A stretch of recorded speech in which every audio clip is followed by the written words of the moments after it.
বঙ্গবন্ধুর ৯৯তম জন্মবার্ষিকীতে টুঙ্গিপাড়ায় রাষ্ট্রপতি ও প্রধানমন্ত্রীর শ্রদ্ধা। শিশুদের সুনাগরিক হিসেবে গড়ে তুলতে কাজ করছে সরকার, বললেন প্রধানমন্ত্রী। জাতীয় শিশু দিবস ও বঙ্গবন্ধুর ৯৯তম জন্মবার্ষিকীতে সারা দেশে বর্ণাঢ্য আয়োজন। নতুন প্রজন্মের মাঝে জাতির জনক শেখ মুজিবের আদর্শ ছড়িয়ে দেওয়ার তাগিদ। ক্রাইস্টচার্চ হামলায় নিখোঁজ বাংলাদেশি জাকারিয়াও নিহত হয়েছেন, জানালেন মসজিদের মুয়াজ্জিন। এ নিয়ে মারা গেলেন ৫ বাংলাদেশি। আজ শুরু লাশ হস্তান্তর।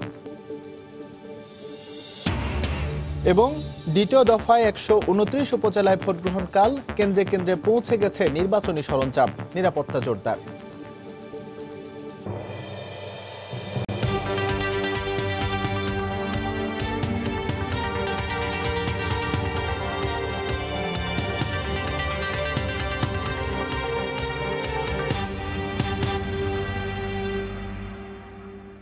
দেখছিলেন শিরোনাম, জনপদের সময়ের সঙ্গে আছে আমি এস এম ইকবাল। শিশুদের জন্য সুন্দর আগামী নিশ্চিত করতে সরকার কাজ করে যাচ্ছে জানিয়ে প্রধানমন্ত্রী শেখ হাসিনা বলেছেন, প্রত্যেকটি শিশুর সুস্থ বিকাশের পরিবেশ প্রয়োজন। জাতির পিতার ৯৯তম জন্মবার্ষিকী উপলক্ষে দুপুরে টুঙ্গিপাড়ায় আয়োজিত শিশু সমাবেশে বক্তব্য রাখেন তিনি। এর আগে সকালে জাতির পিতার সমাধিতে শ্রদ্ধা জানান রাষ্ট্রপতি মোহাম্মদ আব্দুল হামিদ ও প্রধানমন্ত্রী শেখ হাসিনা। সালাউদ্দিন লিয়ার ক্যামেরায় টুঙ্গিপাড়া থেকে আরও জানাচ্ছেন দেবাশিস রায়। মধুমতি পাড়ের এই শান্ত স্নিগ্ধ টুঙ্গিপাড়াতেই জন্মেছিলেন খোকা থেকে বঙ্গবন্ধু হয়ে ওঠা জাতির পিতা শেখ মুজিবুর রহমান। ৯৯ বছর আগে জন্ম নেয়া এদেশের নিপীড়িত নির্যাতিত মানুষের মুক্তির দিশারি শুয়ে আছেন এই মাটিতেই। জাতির পিতার ৯৯তম জন্মবার্ষিকীতে তার সমাধিসৌধে শ্রদ্ধা জানান রাষ্ট্রপতি ও প্রধানমন্ত্রী। গার্ড অব অনারে জানানো হয় সশস্ত্র সালাম। পরে আওয়ামী লীগের কেন্দ্রীয় নেতাদের পাশে নিয়ে দলীয় প্রধান হিসেবেও শ্রদ্ধা জানান বঙ্গবন্ধু কন্যা শেখ হাসিনা। মন্ত্রিসভার সদস্য, ৩ বাহিনী প্রধান সহ উপস্থিত সবাই মোনাজাত করেন দেশের শান্তি কামনায়। শোষণ আর পরাধীনতার শৃঙ্খল ভেঙে জাতিকে গ্লানিমুক্ত করে সাম্য, গণতন্ত্র আর শান্তির নিশ্চয়তায় যিনি প্রতিষ্ঠা করে গেছেন স্বাধীন সার্বভৌম সোনার বাংলা, তিনি জাতির পিতা বঙ্গবন্ধু। বাংলাদেশের রাজনৈতিক ইতিহাসের চিরভাস্বর এই মহানায়ককে শুধু জন্মবার্ষিকীতেই নয়, শ্রদ্ধায় আর নৈবেদ্যে জাতি তাকে স্মরণ করবে প্রতিদিন, প্রতিক্ষণ। এরপর সমাধি চত্বরেই জাতীয় শিশু দিবস উপলক্ষে আয়োজিত সমাবেশে যোগ দেন প্রধানমন্ত্রী। উন্মোচন করেন গোপালগঞ্জ জেলা ব্র্যান্ডিং এর লোগো, অসচ্ছল পরিবারের হাতে তুলে দেন সেলাই মেশিন। অনুষ্ঠানে প্রধানমন্ত্রী জাতির পিতার জীবনাদর্শ তুলে ধরে বলেন, ২০২০ থেকে ২০২১ সাল পর্যন্ত পালন করা হবে মুজিব বর্ষ হিসেবে। জানান, শিশুদের সুস্থ বিকাশে সরকার নানা মাত্রার পদক্ষেপ বাস্তবায়ন করছে। শিশুদের শিক্ষা, খেলাধুলা, শরীরচর্চা, সাংস্কৃতিক চর্চা সর্বদিকে যেন তাদের পারদর্শিতা গড়ে ওঠে, সেদিকে আমরা বিশেষভাবে দৃষ্টি দিয়েছি। এবং ডিজিটাল বাংলাদেশ গড়ে তুলে আধুনিক প্রযুক্তি, কম্পিউটার শিক্ষা, মাল্টিমিডিয়া ক্লাসরুম, কম্পিউটার ল্যাব আমরা তৈরি করে দিচ্ছি। জাতির পিতার দূরদর্শী নেতৃত্বের প্রসঙ্গ ধরে শেখ হাসিনা জানান, জাতিসংঘের ১৫ বছর আগেই শিশু অধিকার আইন প্রণয়ন করেছিলেন বঙ্গবন্ধু। ১৯৭৪ সালে জাতির পিতা এই বাংলাদেশে শিশু আইন প্রণয়ন করেন, এমনকি তখনও জাতিসংঘ শিশু আইন করে নাই। কত দূরদর্শিতা ছিল। পরে জন্মবার্ষিকী উপলক্ষে কাব্য, নৃত্যগীতি ও ক্ষুদে শিক্ষার্থীদের সাংস্কৃতিক পরিবেশনা উপভোগ করেন প্রধানমন্ত্রী। রায়, সময় সংবাদ, টুঙ্গিপাড়া, গোপালগঞ্জ। এর আগে সকালে ধানমন্ডিতে বঙ্গবন্ধুর প্রতিকৃতিতে শ্রদ্ধা জানান প্রধানমন্ত্রী শেখ হাসিনা। ধানমন্ডি ৩২ নম্বরে প্রথমে প্রধানমন্ত্রী হিসেবে, পরে আওয়ামী লীগ সভাপতি হিসেবে ফুল দেন শেখ হাসিনা। এ সময় আওয়ামী লীগের সিনিয়র নেতারা উপস্থিত ছিলেন। এরপর দলের সর্বস্তরের নেতাকর্মীরা বঙ্গবন্ধুর প্রতিকৃতিতে শ্রদ্ধা জানান। পরে আওয়ামী লীগের যুগ্ম সাধারণ সম্পাদক মাহবুবুল আলম হানিফ জানান, আন্তর্জাতিকভাবে বঙ্গবন্ধুর জন্ম শতবার্ষিকী পালনের প্রস্তুতি চলছে।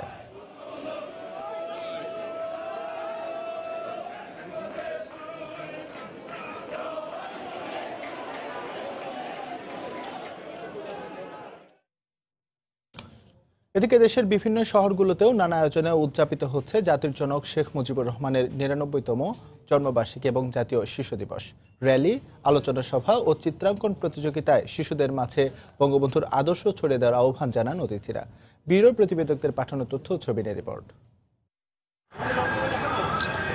রোববার সকালে চট্টগ্রামে জেলা প্রশাসনের উদ্যোগে নগরীর সার্কিট হাউসে বেলুন উড়িয়ে র্যালির উদ্বোধন করেন বিভাগীয় কমিশনার আব্দুল মান্নান। পরে র্যালিটি নগরীর বিভিন্ন সড়ক ঘুরে শিল্পকলা একাডেমিতে গিয়ে শেষ হয়। পরে জাতির পিতার প্রতিকৃতিতে শ্রদ্ধা নিবেদন শেষে কেক কেটে জন্মদিন উদযাপন করা হয়। সারা দুনিয়াব্যাপী আজকের এই দিনটি আনন্দের সাথে উদযাপন করছে। বঙ্গবন্ধুর যে কর্ম, বঙ্গবন্ধুর যে চেতনা, বঙ্গবন্ধুর যে স্বপ্ন, আদর্শ, সেগুলো নিয়ে আমরা এই বাচ্চাদের মাঝে ছড়িয়ে দিতে চাই।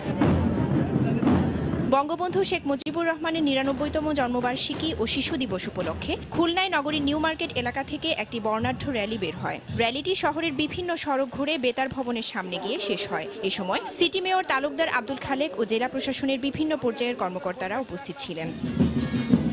বঙ্গবন্ধুর জন্মদিন, শিশুর জীবন করো রঙিন, এই প্রতিপাদ্যকে সামনে রেখে ময়মনসিংহে শেখ মুজিবুর রহমানের জন্মদিন ও জাতীয় শিশু দিবস উদযাপন করা হয়। সার্কিট হাউস মাঠে বঙ্গবন্ধুর প্রতিকৃতিতে ফুল দিয়ে শ্রদ্ধা নিবেদন শেষে টাউন হল মাঠে এক আলোচনা সভার আয়োজন করা হয়।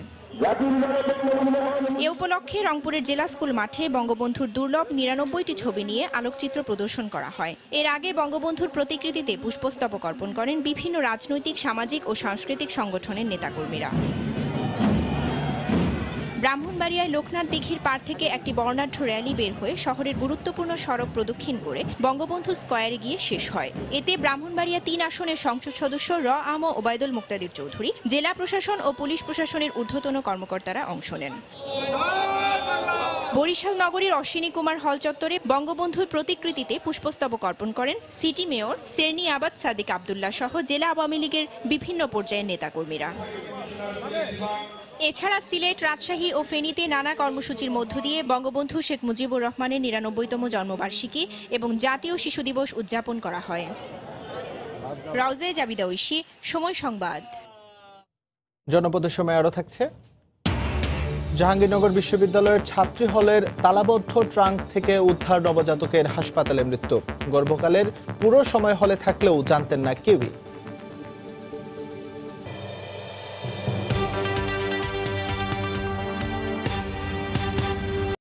ক্রাইস্টচার্চ হামলায় নিখোঁজ বাংলাদেশি জাকারিয়াও মারা গেছেন।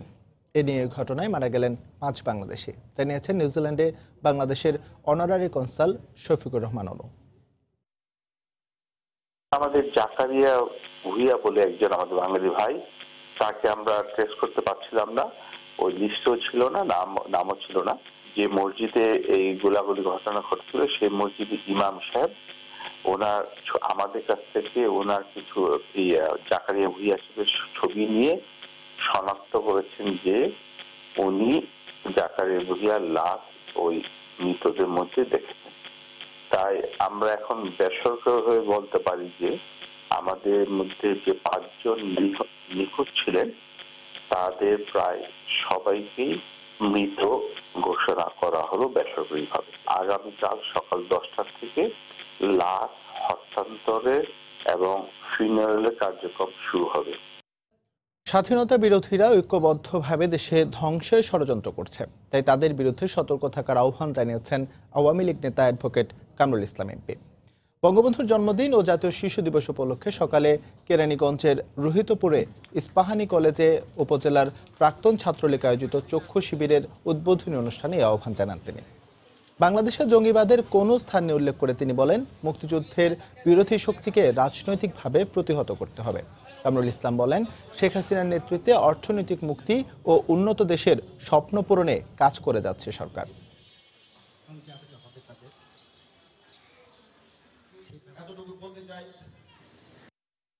বাংলাদেশ মুক্তিযোদ্ধাদের বাংলাদেশ, বাংলাদেশ অসাম্প্রদায়িক বাংলাদেশ, অসাম্প্রদায়িক চেতনা যারা লালন করে তাদের এই বাংলাদেশ। বাংলাদেশে জঙ্গিবাদের কোনো স্থান নেই, বাংলাদেশে সন্ত্রাসের কোনো স্থান নেই, বাংলাদেশে মাদকের কোনো স্থান নেই, বাংলাদেশে সাম্প্রদায়িক অপশক্তির কোনো স্থান নেই। জাতির জনক বঙ্গবন্ধুর বাংলাদেশ, এই বাংলাদেশে কোনো অবস্থাতেই মুক্তিযুদ্ধের বিরোধী শক্তি রাজনৈতিকভাবে তাদেরকে পরাস্ত করতে হবে, তাদেরকে বিতাড়িত করতে হবে রাজনীতি থেকে। বাংলাদেশের শাসন ক্ষমতায় থাকবে মুক্তিযুদ্ধের পক্ষের শক্তি, বাংলাদেশের রাজনীতিতে বিরোধী দলে থাকবে মুক্তিযুদ্ধের পক্ষের শক্তি। এই অবস্থা আমাদের ফিরিয়ে আনতে হবে। জনপদের সময় আরও থাকছে। বাগেরহাটে মায়ের কোল থেকে চুরির 6 দিন পর শিশু আব্দুল্লাহর লাশ উদ্ধার। চুরির পরপরই হত্যা করা হয় জানালো পুলিশ।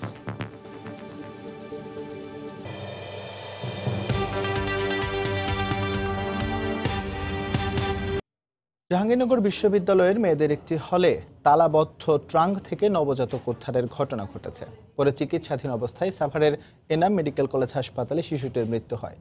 এই ঘটনায় 4 সদস্যের তদন্ত কমিটি গঠন করেছে বিশ্ববিদ্যালয় প্রশাসন। হল প্রভোস্টের দাবি, সবসময় চাদর মুড়ি দিয়ে থাকায় মেয়েটি সন্তান সম্ভব হওয়ার খবর তাদের নজরে আসেনি। হাসপাতাল কর্তৃপক্ষ জানায়, শনিবার দুপুরে বিশ্ববিদ্যালয় কর্তৃপক্ষ অতিরিক্ত রক্তক্ষরণ অবস্থায় হাসপাতালে নিয়ে আসে ফজিলাতুন্নিসা মুজিব হলের এক শিক্ষার্থীকে। পরে তার দেয়া তথ্য অনুযায়ী হলের একটি কক্ষের তালাবদ্ধ ট্রাঙ্ক থেকে নবজাতকটি উদ্ধার করে প্রথমে বিশ্ববিদ্যালয়ের চিকিৎসা কেন্দ্রে নিয়ে গেলে কর্তব্যরত চিকিৎসক তাকে এনাম মেডিকেল কলেজ হাসপাতালে স্থানান্তর করেন। ওই দিন সন্ধ্যায় চিকিৎসাধীন অবস্থায় নবজাতকটির মৃত্যু হয়। তার যে আম্বিলিকাল যে কর্ডটা আছে এটা ছেঁড়া ছিল। আমরা সাথে সাথে দেখার পরে এটাকে আম্বিলিকাল কর্ডটাকে আমরা ক্ল্যাম্প করি এবং কি হচ্ছে মানে পুরো শরীর পরিষ্কার করি এবং অক্সিজেন নিয়ে করি। হ্যাঁ, তো দেখার পরে দেখলাম যে নবজাতকের যে ব্রিদিং একটু ডিফিকাল্টি ছিল, তখন একটু সিপিআর দিই। হ্যাঁ, সিপিআর দিয়ে আমরা সাথে সাথে উন্নতর চিকিৎসার জন্য আমরা হচ্ছে যে যখন দেখলাম অন্তত এটি স্টেবল হয়েছে, তখন আমরা হচ্ছে এটাকে এনামে পাঠিয়ে দিই আর কি। এ ঘটনা তদন্তে 4 সদস্য বিশিষ্ট কমিটি গঠন করেছে বিশ্ববিদ্যালয় প্রশাসন। হল সুপার এবং ওই রুমের ছাত্রীরা যেটা আমাকে জানালো যে স্যার সে এমনি একটু তার স্বাস্থ্য একটু ভালো, আর সে সবসময় সোয়েটার এবং চাদর পরে থাকতো, যার জন্য তাদের মানে মানে নিকট এটা কখনোই বোধগম্য হয় নাই যে সে প্রেগনেন্ট অবস্থায় আছে। তদন্ত কমিটি গঠন করেছি। রাবিয়া খাতুন তানিয়া আমাদের আবাসিক শিক্ষক, তাকে নেতৃত্বে 10 দিনের মধ্যে তদন্ত শেষে একটা পূর্ণাঙ্গ প্রতিবেদন দেওয়ার জন্য বলা হয়েছে এবং তদন্তের ভিত্তি মানে প্রতিবেদনের ভিত্তিতে আমরা আমাদের মানে হল কর্তৃপক্ষ এবং বিশ্ববিদ্যালয় কর্তৃপক্ষের যে নিয়ম আছে, শৃঙ্খলা বিধি আছে, সেই বিধিতে। এই ঘটনায় এখনো পর্যন্ত কোনো মামলা হয়নি। সময় সংবাদ, সাভার।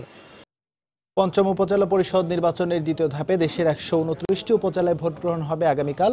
এরই মধ্যে ব্যালট বাক্স ও ব্যালট পেপার সহ নির্বাচনী সামগ্রী পৌঁছে দেওয়া হয়েছে কেন্দ্রগুলোতে। ভোট গ্রহণ নির্বিঘ্ন রাখতে মোতায়েন রয়েছে আইন শৃঙ্খলা রক্ষা বাহিনীর বিপুল সদস্য। সিলেটের উপজেলাগুলোতে পৌঁছে গেছে নির্বাচনী সরঞ্জামাদি। প্রিজাইডিং অফিসাররা নিরাপত্তা রক্ষীদের সঙ্গে নিয়ে ভোট কেন্দ্রে পৌঁছে গেছেন।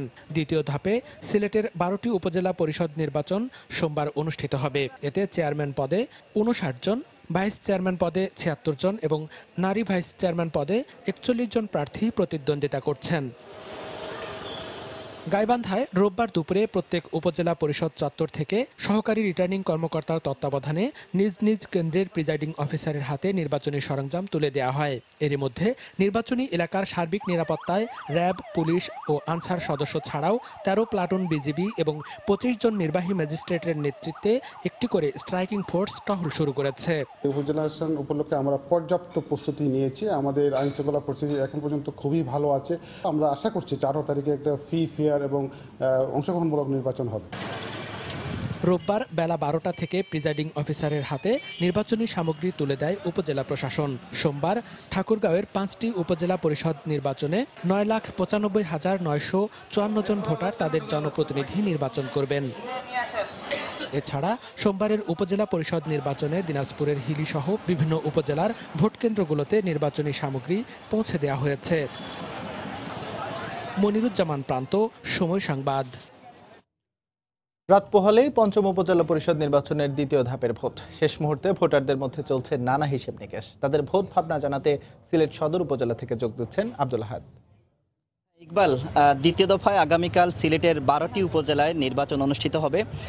এই নির্বাচনে প্রার্থী হলেন 175 জন চেয়ারম্যান এবং মহিলা ভাইস চেয়ারম্যান এবং ভাইস চেয়ারম্যান পদে। এছাড়া আমরা এখন যেখানে আছি সিলেট সদর উপজেলায়, এই উপজেলায় মোট ভোটার 2,20,000-এর মতো এবং এখানে চেয়ারম্যান পদে 5 জন প্রার্থী প্রতিদ্বন্দ্বিতা করছেন। আমরা কথা বলবো আগামীকালের নির্বাচন নিয়ে। আমার সঙ্গে আছেন, দেখতে পাচ্ছেন 4 জন অতিথি। একেবারে ডানে আছেন উনি মঈনুদ্দিন, যিনি এই এলাকার ভোটার, এবং আরেকজন আছেন অধ্যাপক শফিকুর রহমান, যিনি সাধারণ সম্পাদক সিলেট বিভাগ গণদাবি পরিষদ, এবং আমার বাইরে দেখতে পাচ্ছেন ডক্টর দিলারা রহমান, তিনি শাহজালাল বিজ্ঞান ও প্রযুক্তি বিশ্ববিদ্যালয়ের অধ্যাপক। জানেন যে এই উপজেলাটি শাহজালাল বিজ্ঞান ও প্রযুক্তি বিশ্ববিদ্যালয় এই সদর উপজেলায় পড়েছে। এবং আরেকজন আছেন ইকবাল মাহমুদ, তিনি সিলেট প্রেস ক্লাবের সাধারণ সম্পাদক। শুরুতেই আমি কথা বলছি ইকবাল মাহমুদ আপনার সঙ্গে। আগামীকাল যে নির্বাচনটা অনুষ্ঠিত হবে, আমরা জানি যে ইতোমধ্যে নির্বাচনী সরঞ্জামাদি কেন্দ্রে কেন্দ্রে পৌঁছে গেছে এবং অনেকটা প্রস্তুত আগামীকাল সকালে ভোট নেওয়ার জন্য। আপনি কি মনে করছেন যে আপনারা কতটা প্রস্তুত?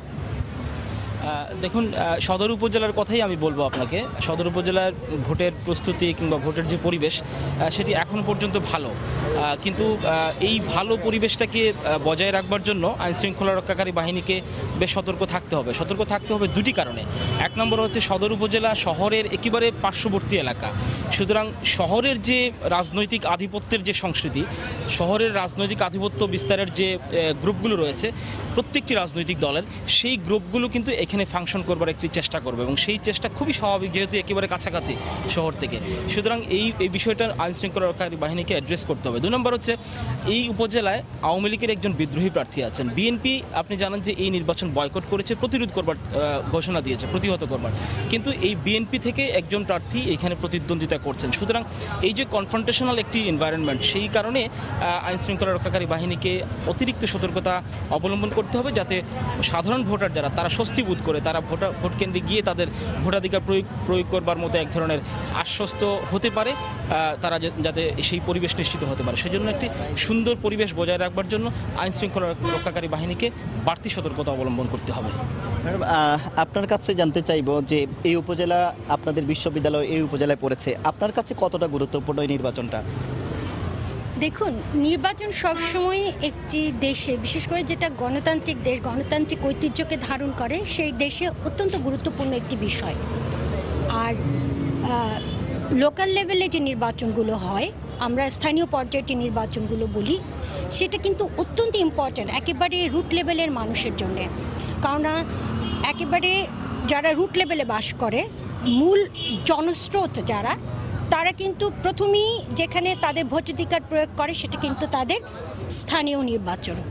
অতএব সেদিক থেকে কালকের যতগুলো উপজেলা নির্বাচন হচ্ছে, যে ফেজগুলোতে অলরেডি কিছু নির্বাচন হয়ে গেছে, এবার কিছু হচ্ছে, অবশ্যই এটা গুরুত্বপূর্ণ এবং সিলেটের জন্য গুরুত্বপূর্ণ। অবশ্যই যেহেতু বিশ্ববিদ্যালয় আমাদের ইউনিভার্সিটি, এটা হচ্ছে গিয়ে এই উপজেলার মধ্যে, সিলেট সদরের মধ্যে, আমাদের কাছে অবশ্যই গুরুত্বপূর্ণ। কেননা লোকাল লেভেলে নির্বাচনের মধ্য থেকে কিন্তু আসলে যে জাতীয় যে নেতারা গড়ে ওঠেন বা জাতীয় যে জনপ্রতিনিধিত্ব গড়ে ওঠে, তা কিন্তু স্থানীয় পর্যায়ের নির্বাচনের মধ্য থেকেই সেই নেতৃত্ব কিন্তু গড়ে তোলা সম্ভব হয়। সেদিক থেকে আমি যদি বিশ্লেষণ করি, আমি অবশ্যই বলবো যে এই নির্বাচন অবশ্যই গুরুত্বপূর্ণ, আমাদের কাছে তো বটেই। হ্যাঁ, যে প্রার্থী উপজেলায় হচ্ছেন 5 জন চেয়ারম্যান প্রার্থী, তাদের কাছে আপনাদের চাওয়া পাওয়াটা কি? একজন উপজেলাবাসীর ভোটার হিসাবে চাওয়া পাওয়া তো আমাদের অনেকই আছে। বিশেষ করে যে সিলেট এই সদর উপজেলাটা, এইটা সিটি কর্পোরেশনের পার্শ্ববর্তী উপজেলা এবং সিটি কর্পোরেশনের প্রভাবটা সবসময় এই উপজেলার উপরে পড়ে। পাশাপাশি আমরা চাই যে সিটি কর্পোরেশন হয়তো ভবিষ্যতে যখন এক্সটেনশন করা হবে, এই উপজেলা থেকে অনেক ইউনিয়ন সেই সিটি কর্পোরেশনের অন্তর্ভুক্ত হয়ে যাবে। এখানে আমাদের চাওয়া হলো যে এই সিটি কর্পোরেশনের আদলে আমাদের উপজেলাকে একটু ডালিয়া সাজানোর জন্য, যাতে সুন্দরভাবে এটা অবকাঠামো অবকাঠামোটা একটা সুন্দর করার জন্য। আমাদের বিশেষ করে এই যে জায়গায় দাঁড়িয়ে আমরা আজকে সাক্ষাৎকার দিচ্ছি, এইটা সিলেট এই এলাকা টুকের বাজার এলাকার সবচেয়ে অত্যন্ত একটা জনবহুল এবং খুব পরিচিত এলাকায় দেখা ত্রিমুখী বলা হয়। এখানে বাইপাস আছে, এটা সুরমা নদীর উপর একটা নদী আছে। এই এলাকায় একটা দৃষ্টিনন্দন গোলচক্কর হওয়ার কথা ছিল অনেক দিন যাবত, কিন্তু এইটা আজ অবধি হচ্ছে না। তো এইটা আমরা চাই যে আর কি এই সময়ে অন্তত একটা সুন্দর দৃষ্টিনন্দন হবে। পাশাপাশি যে রাস্তাঘাট এবং শিক্ষার যে ব্যবস্থাটা, এই উপজেলার বিশেষ করে শিক্ষিতের হারটা ভালো কোনো স্কুল নেই, যাতে এলাকায় একটু ভালো ধরনের স্কুল প্রতিষ্ঠিত হয়, সেইটা আমাদের প্রত্যাশা। রাস্তাঘাটের পাশাপাশি রাস্তার যে কালভার্ট, বিশেষ করে ড্রেনেজ সিস্টেমটা, মানে আপনি বলতে যাচ্ছেন যে সিটি কর্পোরেশন যেভাবে উন্নয়ন হচ্ছে সেভাবে উন্নয়ন আপনাদের হওয়া দরকার, কারণ সিটি কর্পোরেশনের পাশেই উপজেলা। আপনি যদি বলেন যে উনি শিক্ষার কথা বললেন, আপনাদের পাশ দিয়ে চলে গেছে সুরমা নদী, সুরমার ভাঙ্গন একটা সমস্যা, কতটা কাজ হচ্ছে? না, তেমন কাজ হচ্ছে না। আমরা চাই যে এমন ব্যক্তি নির্বাচিত হোক যে আমরা সুরমা ভাঙ্গনের কাজগুলো একটু দৃষ্টিতে দেখার জন্য। এই নদী ভাঙ্গন, সুরমার অনেক জায়গা ভাঙ্গন, তেমন দ্রুত কাজ চলছে না। আপনি সুরমা নদীর ভাঙ্গন যাতে রোধ করা যায় সেটাই আপনি যাচ্ছেন। ইকবাল মাহমুদ, আপনি আবারও কথা বলছি, আপনি এই এলাকার বাসিন্দা এবং বিগত দিনে অনেক কাজ হয়েছে এই উপজেলায়, একটা কারাগার হয়েছে, বিশাল কারাগার, আরও উন্নয়ন হচ্ছে, আগামীতে আর কি করা উচিত? ধন্যবাদ। দেখুন, এটি বারবারই বলা হচ্ছে যে এটি সিলেট মহানগরীর সবচাইতে পার্শ্ববর্তী এলাকা, সুতরাং সেই হিসেবে যে পরিমাণ ডেভেলপমেন্ট হওয়ার কথা হয়েছে, নিশ্চয়ই গত 10 বছরে ব্যাপক উন্নয়ন হয়েছে, কিন্তু আরও অনেক বেশি উন্নয়ন হওয়ার সুযোগ রয়েছে। সেই দিক থেকে আমরা বেশ কয়েকটি পয়েন্টকে একটু নোট আউট করতে পারি। নাম্বার 1, যদি আমরা বলি যে এই এলাকাটি যদিও শহরের খুব কাছাকাছি, কিন্তু এই এলাকার এখনও অর্থনৈতিক যে কর্মযোগ্য সেটি কিন্তু ঘুরপাক খাচ্ছে কৃষিভিত্তিক অর্থনীতির মধ্যে। কিন্তু এই এলাকার কৃষি, সদর উপজেলার কৃষি এখনও সেই মানদাতার আমলের, এখনও সেই অনুন্নত আমলের যে কৃষি, সেই কৃষির মধ্যেই কিন্তু সীমাবদ্ধ আছে। সুতরাং আমি বলবো যে এই কৃষি ব্যবস্থাপনাকে একটি আধুনিকায়ন করবার জন্য একটি মাস্টার প্ল্যান নেওয়ার সুযোগ রয়েছে। নাম্বার 2 হচ্ছে, আপনি যদি বললেন যে এখানে কারাগার হয়েছে, কিন্তু এই এলাকার যেটি স্যারও বলেছেন যে এই এলাকার শিক্ষা ব্যবস্থা উন্নয়নের জন্য এখানে একটি girls high school, girls women college প্রতিষ্ঠা করবার দাবি দীর্ঘদিন থেকে উচ্চারিত হচ্ছে, কিন্তু সেটা এখনও পর্যন্ত বাস্তবায়িত হয়নি। আরও নানান ধরনের দাবি দেওয়া রয়েছে। এখানে গ্যাস, গৃহস্থলে যে গ্যাস সার্ভিস সেটি শুরু হয়েছিল, কিন্তু সেটি লাইন সংযোগ দেওয়ার আগেই কিন্তু খুব পার্শিয়ালি অল্প কিছু এলাকায় উন্নয়নের কথাগুলো বলছেন। ম্যাডাম, উন্নয়নের কথা যদি বলি যে আপনাদের ভার্সিটি থেকে অনেকেই ছেলেমেয়েরা বের হয়ে আসছে, কতটা কর্মসংস্থানের ব্যবস্থা আছে বা এই চেয়ারম্যানরা কি করতে পারেন? যেহেতু আপনাদের যে সংসদ সদস্য তিনি হচ্ছেন যে পররাষ্ট্রমন্ত্রী, তো ওনাকে নিয়ে কাজ করতে পারেন, আপনি কি মনে করেন? আসলে এটা আসলে একটা খুবই কমপ্লিকেটেড একটা কথা আপনি যেটা বললেন, এটার উত্তর আসলে এক কথা দেওয়া সম্ভব না। কারণ ইউনিভার্সিটি থেকে যে গ্র্যাজুয়েটরা বের হয় তারা কিন্তু শুধুমাত্র একটা স্থানীয় পর্যায়ে কাজ করার জন্য কিন্তু আসলে বের হয় না, তারা আসলে মানে আর কি বিশ্ব পর্যায়ে, বিশ্বমানের শিক্ষা নিয়ে তো তারা বের হয়। এ কারণে তাদের মানে আর কি অপশনগুলো থাকে অনেক, সুযোগও থাকে অনেক বেশি, হচ্ছে গিয়ে তাদের উচ্চাকাঙ্ক্ষা থাকে, সে কারণে তারা কিন্তু স্থানীয় পর্যায়ে কখনো পড়ে থাকার মতো হচ্ছে গিয়ে তাদের সেই পরিস্থিতি হয় না। কারণ একটা ইউনিভার্সিটি গ্র্যাজুয়েট আসলে একটা স্থানীয়ভাবে মানে আর কি বেঁচে থাকার জন্য তারা সেরকম উপকরণগুলো পায় না। তবে এটা ঠিক, যদি গ্র্যাজুয়েট এখানকার স্থানীয় গ্র্যাজুয়েটদেরকে যদি এখানেই ব্যবহার করা হতো, তাহলে কিন্তু এখানে সেবার মান এখানে তাদেরকে যদি সরকারি চাকরিগুলোকে দিয়ে এখানেই চলে গিয়ে তাদেরকে যদি রিক্রুট করা যেত, এখানকার স্থানীয় প্রশাসন বলেন কিংবা যে কোনো জায়গাতে বলেন, তাহলে এখানে সেবা এবং অনেক সুযোগ আছে যে আমাদের এখানে বিদ্যুৎ আছে, গ্যাস আছে, এবং এই নিয়মটা যদি এরকম হয়, এটার জন্য কিন্তু সরকারি নীতিমালা দরকার, আইন দরকার। ধন্যবাদ ম্যাডাম।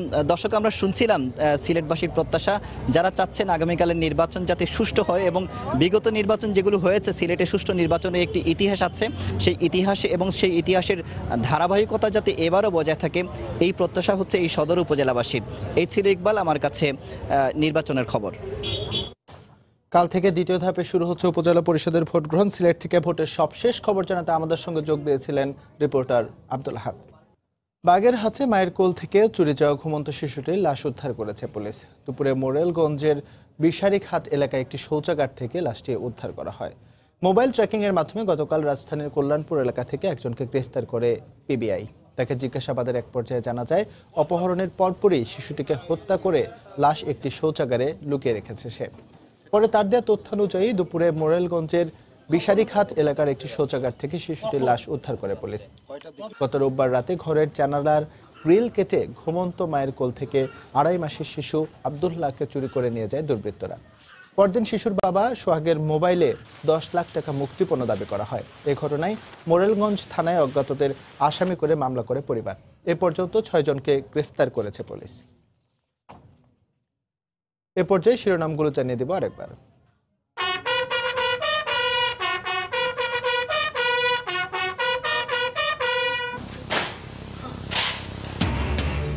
বঙ্গবন্ধুর 99তম জন্মবার্ষিকীতে টুঙ্গিপাড়ায় রাষ্ট্রপতি ও প্রধানমন্ত্রীর শ্রদ্ধা। শিশুদের সুনাগরিক হিসেবে গড়ে তুলতে কাজ করছে সরকার, বললেন প্রধানমন্ত্রী। জাতীয় শিশু দিবস ও বঙ্গবন্ধুর 99তম জন্মবার্ষিকীতে সারা দেশে বর্ণাঢ্য আয়োজন। নতুন প্রজন্মের মাঝে জাতির জনক শেখ মুজিবের আদর্শ ছড়িয়ে দেওয়ার তাগিদ। ক্রাইস্টচার্চ হামলায় নিখোঁজ বাংলাদেশি জাকারিয়াও নিহত হয়েছেন, জানালেন মসজিদের মুয়াজ্জিন। এ নিয়ে মারা গেলেন 5 বাংলাদেশি। আজ শুরু লাশ হস্তান্তর। এবং দ্বিতীয় দফায় 129 উপজেলায় ভোট গ্রহণকাল। কেন্দ্রে কেন্দ্রে পৌঁছে গেছে নির্বাচনী সরঞ্জাম, নিরাপত্তা জোরদার। এই ছিল এখনকার মতো। যে কোনো খবর পেতে ভিজিট করুন সময়নিউজ.tv। আপনার মোবাইলে সময় সংবাদ দেখতে সকল খবর পেতে ডাউনলোড করুন সময় অ্যাপ। সঙ্গে থাকুন সময়।